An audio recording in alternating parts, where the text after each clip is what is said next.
Olá, tenham todos um bom dia em mais um episódio do nosso Café com o Delegado. Sempre falo que é uma honra estar com vocês aqui nas manhãs de terças e quintas-feiras, às 7 horas da manhã, cravadinho aí, para a gente trocar aquela ideia sobre concursos públicos, dicas policiais, entre vários outros assuntos, inclusive causos policiais, que a gente traz para o caso concreto para fazermos uma análise o que aquilo poderia ter de impacto no mundo do concurso público para cargos, carreiras policiais, cargos de delegado, cargos de oficiais, cargos de investigadores, escrivães, enfim, é um pacote de dicas aqui que a gente dá bem rapidinho, a gente usa aí seus 20 minutinhos aí para a gente fazer aquele porradão de informações que eu acho que é bem relevante para vocês. Para lembrar aí, eu sou o Gleison Lima, sou professor aqui do Dedicação Delta, além de ser coordenador do curso e ainda sou delegado de polícia no estado do Paraná. Por isso que é uma grande honra estar com vocês ali, nesses mais variados rincões do país ali, que quem sabe até fora, né? Enfim, meu povo, hoje nós estamos aqui com uma conversa tete a tete com vocês aqui. Eu estava com algumas demandas e pensando como trazer isso em termos de conteúdos para vocês. E o caso concreto, a vida concreta, nos traz realidades para os concursos públicos das carreiras policiais. Porque, via de regra, muitas provas ali, elas trazem situações reais para que você possa destrinchar e verificar se aquilo é um crime ou não, ou resolver uma questão de caso em que você tem que descrever a situação numa prova subjetiva. Então vamos lembrar que concursos públicos, muitas vezes hoje, vão ter, tirando o cargo de delegado, que já tem prova objetiva, prova discursiva e também prova oral. Nós podemos falar também de outras carreiras que vão ter, por exemplo, uma prova objetiva e uma redação para ser feita. Então são vários formatos de provas e você precisa se preparar para cada uma delas de uma maneira muito eficaz para você avançar em concursos públicos.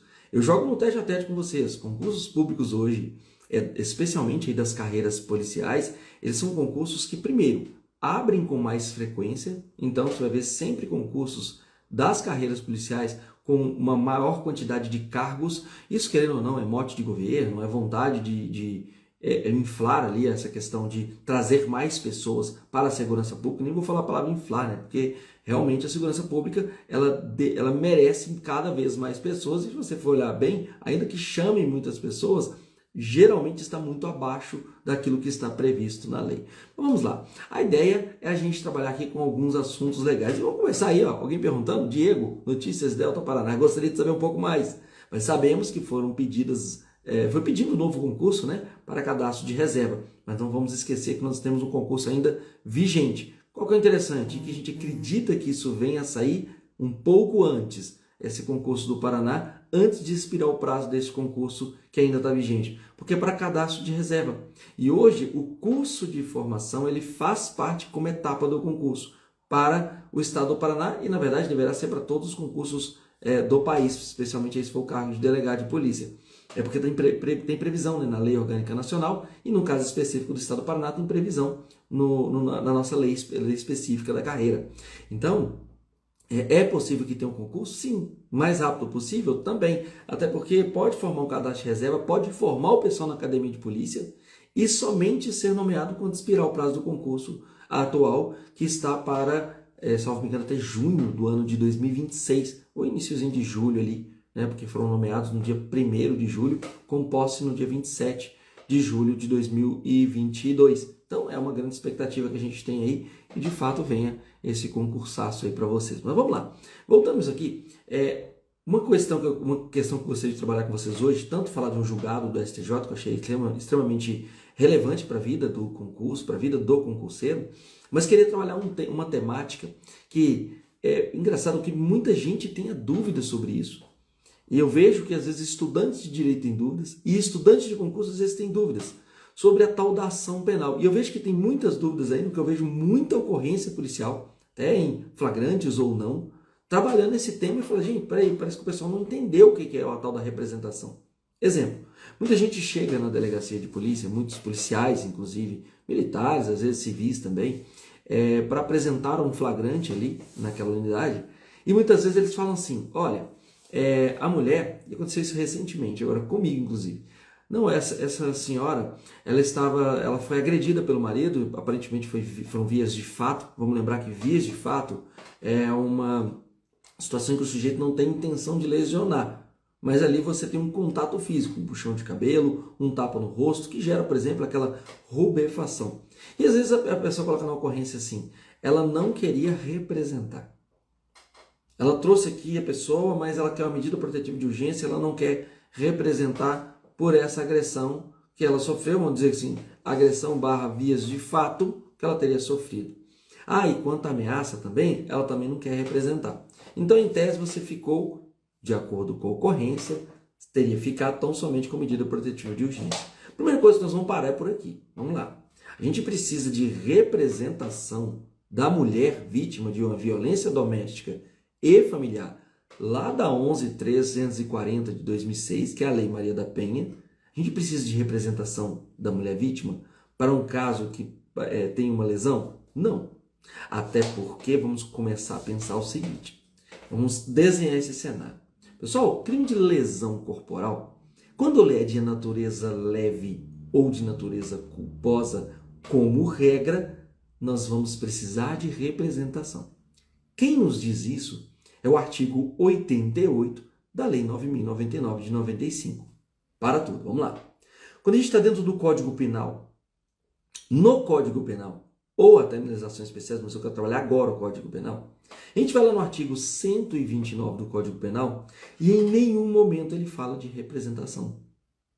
Então, quando a gente aprende que um crime, para ele ter representação, ele precisa estar escrito que o crime é mediante ação penal pública condicionada à representação, como a gente vê, por exemplo, no crime de estelionato, nós temos o crime de lesão corporal, que no próprio tipo penal lá do artigo 129, vocês não vão encontrar tal da representação como condição de procedibilidade para o exercício da ação penal. Vocês vão perguntar assim, tá, professor, então de onde tiraram isso?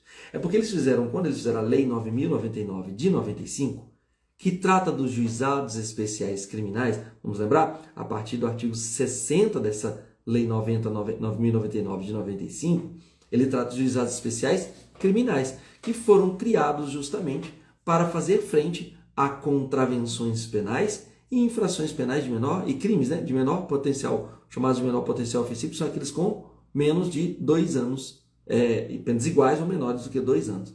Então vamos lembrar que a Lei 9.099 de Juizado Especial Criminal foi para tratar justamente dessas infrações penais, diga-se gênero, que tem dentro das contravenções penais, quaisquer delas, e os crimes cujas penas não ultrapassam 2 anos. E justamente nesta lei, no seu artigo 88, a gente traz ali uma situação que fala expressamente que o crime de lesão corporal de natureza leve ou de natureza culposa, eles serão de ação penal pública condicionada à representação. E aí, vamos lá voltar ao caso concreto que eu trouxe, que foi a situação na qual a mulher foi vítima de vias de fato, e nas vias de fato, além disso, o cara havia ameaçado. E ela falou, não quero representar, só quero medidas protetivas de urgência. Então vamos destacar 2 situações, o pedido das medidas protetivas de urgência, e na mão de cá nós vamos destacar a situação da contravenção penal de vias de fato, tá, do artigo 21, um tapa no rosto, um puxão de cabelo, por exemplo, e nós vamos também destacar a questão do crime de ameaça. Beleza. Primeiro ponto, quem nos disse que a ação penal da lesão corporal é pública condicionada à representação foi a Lei 9.099 de 1995. Mas a Lei Maria da Penha nos proíbe de aplicar a Lei 9.099 de 95. Ou seja, de acordo com o artigo 41 da Lei Maria da Penha, eu não posso aplicar a Lei dos Juizados Especiais Criminais.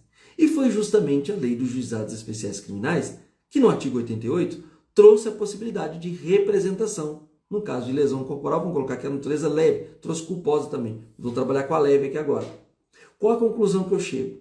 Vou para o Código Penal e o crime de lesão corporal de natureza leve, se cometido contra a mulher vítima, nós estamos falando que vai dar o quê? A necessidade de representação? Não, porque é uma ação penal pública, portanto, incondicionada. Mas o meu caso não foi de lesão corporal. O caso foi de vias de fato e de ameaça. Então nós vamos voltar para o primeiro momento de novo. Vamos lá. Vias de fato, meu povo, precisa de representação? Não. Por quê?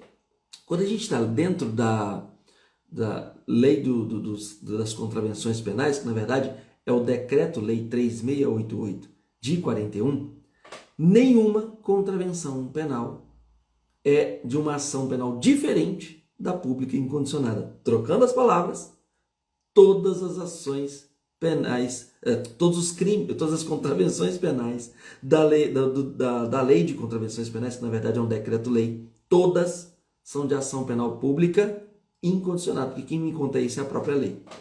Qual a consequência? Preciso de representação da vítima, vítima de violência doméstica e familiar.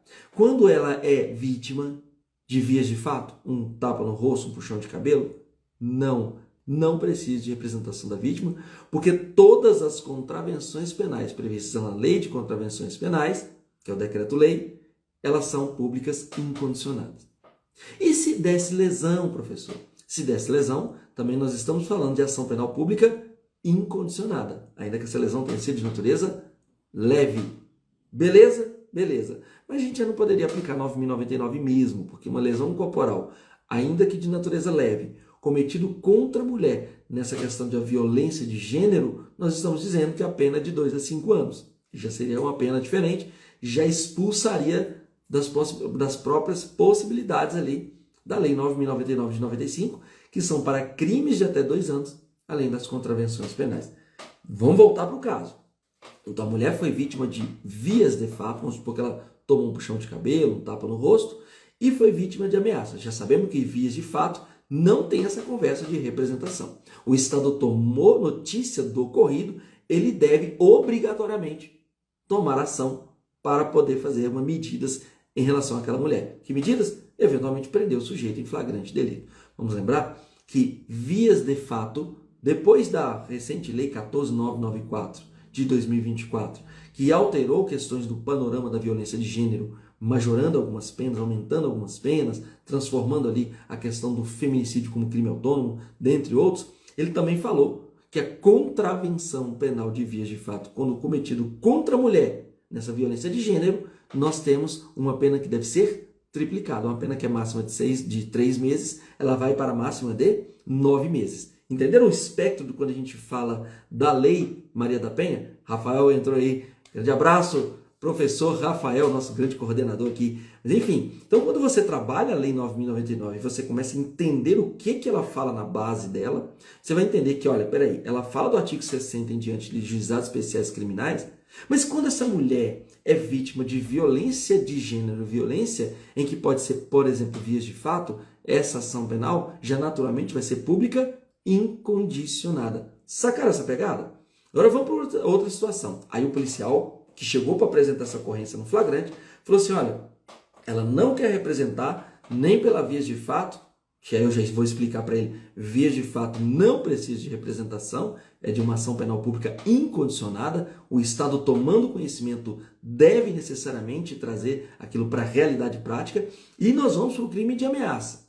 Pessoal, via de regra, até essa lei que trata da violência de gênero, que trouxe o feminicídio como crime autônomo lá do artigo 121 A do Código Penal, eu vou contar um segredo para vocês, maior pena do Código Penal, tá? Chega a 40 anos, com a causa de aumento de pena de até metade, pode chegar a 60 anos de pena, um feminicídio. Mas voltando aqui no nosso caso, essa situação envolvendo ameaça, como regra, era de ação penal pública condicionada a quê? Representação da vítima.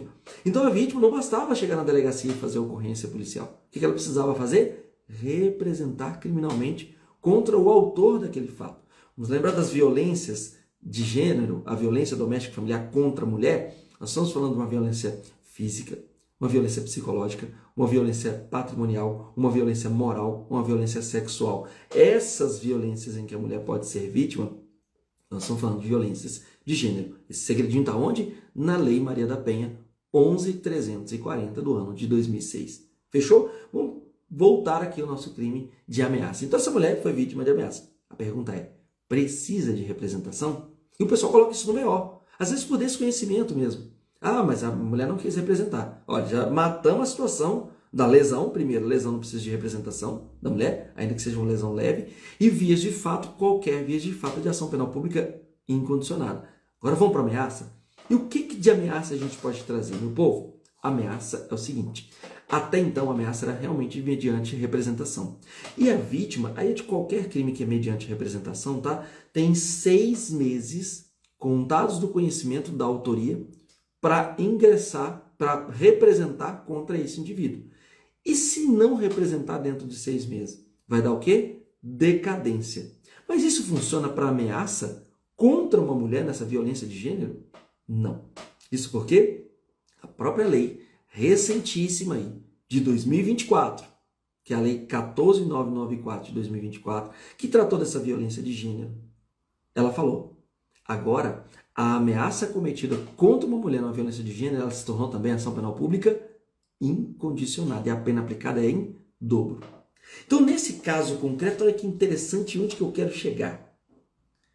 A pessoa chegou com a ocorrência, pedindo medida protetiva de urgência, falando que não queria representar pela via de fato, pela ameaça. Nós já chegamos a uma conclusão aqui qualquer. Nós não vamos ter necessidade de representação de vítima, no caso de vias de fato, porque é uma ação penal pública incondicionada a qualquer contravenção penal é. Segundo, até pouco tempo, a ameaça exigia representação. Agora, numa violência de gênero, ela não precisa mais. Então o sujeito precisa ficar, vai poder ou deverá ser autuado? Sim.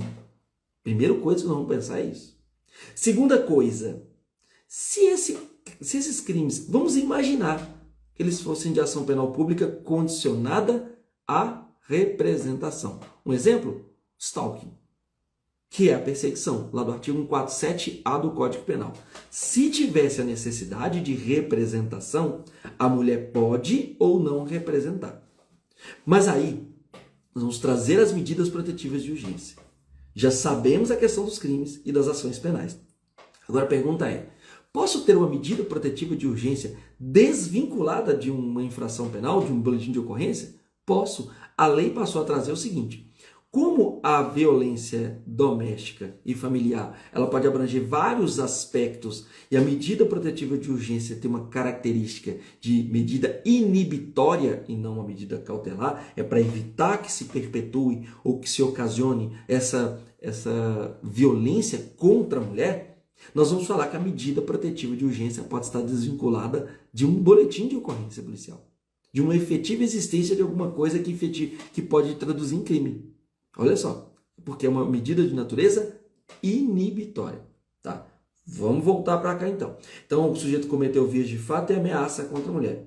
A pergunta é, você, delegado de polícia, vai ter que autuar em auto de prisão em flagrante delito ou vai fazer um termo circunstanciado? Já vamos matar a questão por aqui. Não se pode fazer termo circunstanciado quando falamos da questão da violência de gênero contra a mulher. Beleza? Por quê? Porque termo circunstanciado está dentro da Lei 9.099 que trata os juizados especiais criminais e eu não posso aplicar Lei dos Juizados Especiais Criminais para situações envolvendo a Lei Maria da Penha. Fechou? Então tá bom. Então já sei que eu vou ter que fazer um auto de prisão em flagrante delito. Mesmo que, veja comigo, a pena máxima do crime de ameaça pode chegar a 1 ano, no caso da violência contra a mulher, e a pena máxima das vias de fato pode ser 3 vezes a pena que está prevista lá no artigo 21 da Lei de Contravenções Penais. Pode chegar a 9 meses, ou seja, somando a ameaça na violência de gênero e a vias de fato na violência de gênero, a pena dá 1 ano e 9 meses. Ainda assim, poderia falar assim, nossa senhora, então deveria aplicar 9.099, termo circunstanciado, não vou fazer auto de prisão em flagrante. Nananina não, porque tem que fazer auto de prisão em flagrante delito. Aí vem a última pergunta para a gente coroar. Fez o auto de prisão em flagrante delito. Você, como delegado de polícia, deve arbitrar fiança ou não precisa arbitrar fiança? Vamos lá? Delegado de polícia deve arbitrar fiança quando a infração penal tem pena de quanto? Até 4 anos. Beleza? A não ser que a infração penal seja infração penal inafiançável. Ah, mas se tiver concurso de crimes e passar a pena, também não pode arbitrar fiança. Tudo bem? Então, nesses casos, a pena chegou a 1 ano e 9 meses máxima. Poderia chegar. Aí a pergunta é, você, delegado de polícia, numa ameaça que a mulher sofreu na violência doméstica familiar e numa via de fato que ela também tenha sofrido, deve arbitrar fiança? Deve arbitrar fiança. Toda infração que é afiançável, você deve arbitrar fiança. Ah, mas e aí? Você vai se basear em quanto nessa fiança? Delegado de polícia pode arbitrar Fiança de quanto a quanto? De 1 a 100 salários mínimos. O delegado de polícia pode dispensar a fiança? É uma discussão muito profunda, tá? Não vai dar tempo de falar hoje, mas depois vocês dão uma olhadinha no artigo 322, 23, 24, 25 do CPP, para a casa de hoje, além do artigo 350 do Código de Processo Penal. Mas já vou adiantar. Se for pela literalidade da lei, o delegado de polícia não pode dispensar a fiança. Ele pode reduzir essa fiança em até 2/3. Tudo bem? Então, essas dicas de hoje ficaram como presente para vocês aí. Falamos de Lei Maria da Penha, falamos de violência doméstica, falamos de Lei 9.099 de 95, que é os juizados especiais criminais, falamos de violência de gênero, falando da inovação legislativa da 14.994 de 2024, que é o pacote anti-violência de gênero. Falamos de ação penal pública condicionada à representação e ação penal pública incondicionada. Falamos de fiança, quantum de fiança, possibilidade do delegado de polícia arbitrar ou não fiança. Então quero finalizar com chave de ouro para vocês, com aquele para-casa que a gente sempre passa, né? Então vamos ver artigos 322 a 325 do CPP. Vamos dar uma olhadinha no artigo 350 do CPP, que é o Código de Processo Penal. Vamos avançar também, dar uma lida nos artigos 60 até 92 da Lei dos Juizados Especiais Criminais. Vai ser um bom para casa para hoje, né? Então, divirtam-se com essas dicas. Um grande abraço a todos vocês. É uma grande honra estar com vocês todas as terças e quintas-feiras, cravadinho às 7 horas da manhã. Nada do que mais do que 20 minutinhos para a gente poder trocar aquele tete-a-tete de conteúdos fortes, concisos para sua aprovação. Beleza? Gente, até mais. Grande abraço. A gente se encontra no próximo vídeo.